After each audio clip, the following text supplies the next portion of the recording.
Hi! Within this lecture, we're going to discuss the IP address of that we're going to be using to create this backdoor and some other very interesting concepts regarding to this IP issue over here. So we need two more parameters in order to create this backdoor, which is lhost and lport. They stand for local host and local port respectively. So it means that the host, the IP address that we're going to be expecting this session to come. And lport means the port number that we are expecting this session to come as well. So this will be something like 192.168.1.1 and port will be something like 8080 or 4040 or something like that.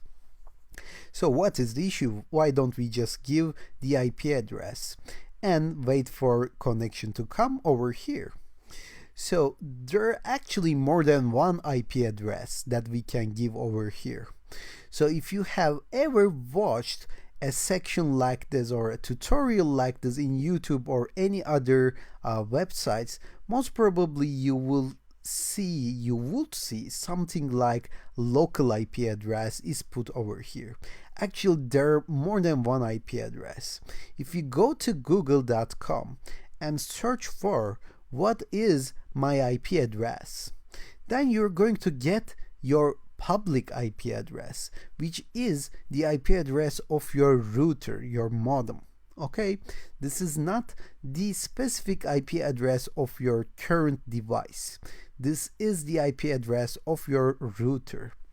So if you go over here and say what is my IP over Google, it will give you some kind of this public IP address. I'm blurring mine so that you won't see mine, but you can just click whatever website that you want to use over here, like whatismyipaddress.com, and you will find out your own IP address. And this is your public IP address. Okay, this is the router's IP address. I'm going to explain what public means, what local means in a minute.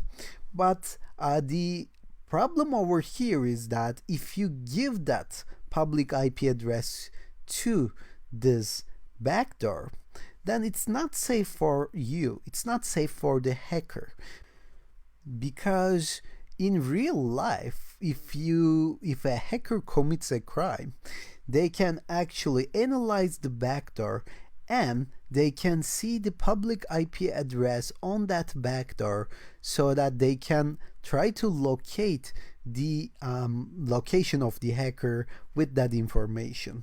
So hackers use other platforms, other tools in order to overcome this problem in real life. In order to be realistic, we're going to use those tools in our example as well.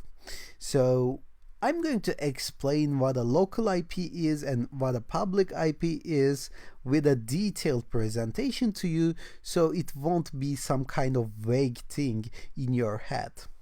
So when we try to visualize how internet or how networks work, we can use this chart. So there is a router in your home and you have some kind of devices like phones and MacBooks or iMacs or computers or laptops, and they are all connected to that router because they want to go to the internet.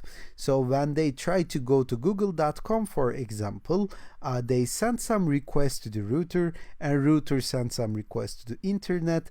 They get some responses back and router forwards that responses to the related device. Okay, so this is how requests and responses work.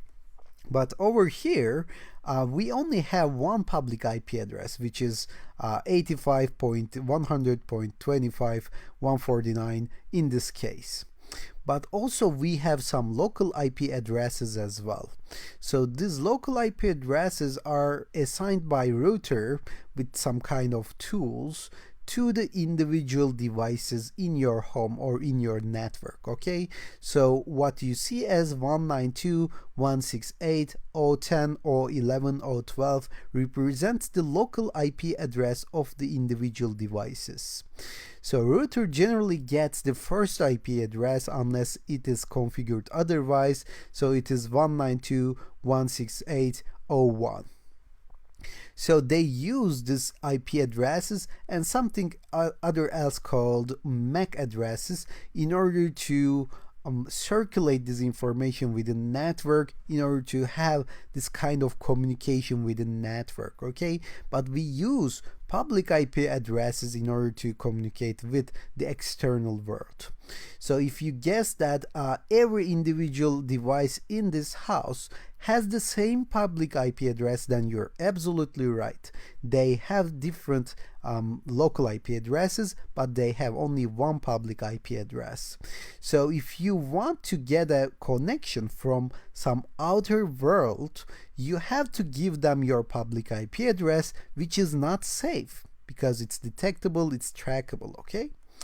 And also, you have to do some kind of port forwarding in this case. Even if you are willing to share your information with a backdoor, then the router has to know which device it should forward their information to in order to forward the related information. For example, you hacked into the Android gave you the connection back, you got it from the router, but the router should know whether it should forward this connection to iPhone or iMac or MacBook or Kali Linux or any other device in the house. And this operation is called port forwarding. It's pretty easy to do that, but it causes some problems with some kind of internet providers. So in order to eliminate this port forwarding and in order to eliminate the safety issue that is brought us by sharing our public IP address, we're going to focus on something called tunneling. Okay, we're going to use some services and we're going to make that service port forward or forward those information to our computer, to our Kali Linux directly, so that we won't be sharing our public IP with the backdoor, with the malicious file that we are trying to create. And also we're not going to deal with the port forwarding in a router level in our own house or in our own network. So that's actually how hackers in the real world work as well. So let me show you some kind of examples regarding this local IP as well, so that you will comprehend it in a better way. So what you can do, you can open your terminal inside of Kali Linux. I'm going to open a new tab and write ifconfig, ifconfig. And what you see over here is 10.02.15 or something like that, and it's our local IP address. So I'm not going to write 10.02.15 over here. I'm going to write some other thing that I'm going to show you in a minute. But maybe you may think that what is 10.02.15? You said that 192.168, something like that. So 10.02 generally refers to NAT network IP addresses. So we're using some kind of virtual network inside of our virtual box. Remember, we are using NAT network, so we have this 10.02.15. If we use some kind of USB Wi-Fi card to connect our Kali Linux directly to our router, then we would get something like 192.168. Okay, and it doesn't even matter what kind of IP address that we have, if we have a working local network. So maybe you can see something like 172.168 as well, rather than 192. That, just don't be surprised, it's possible.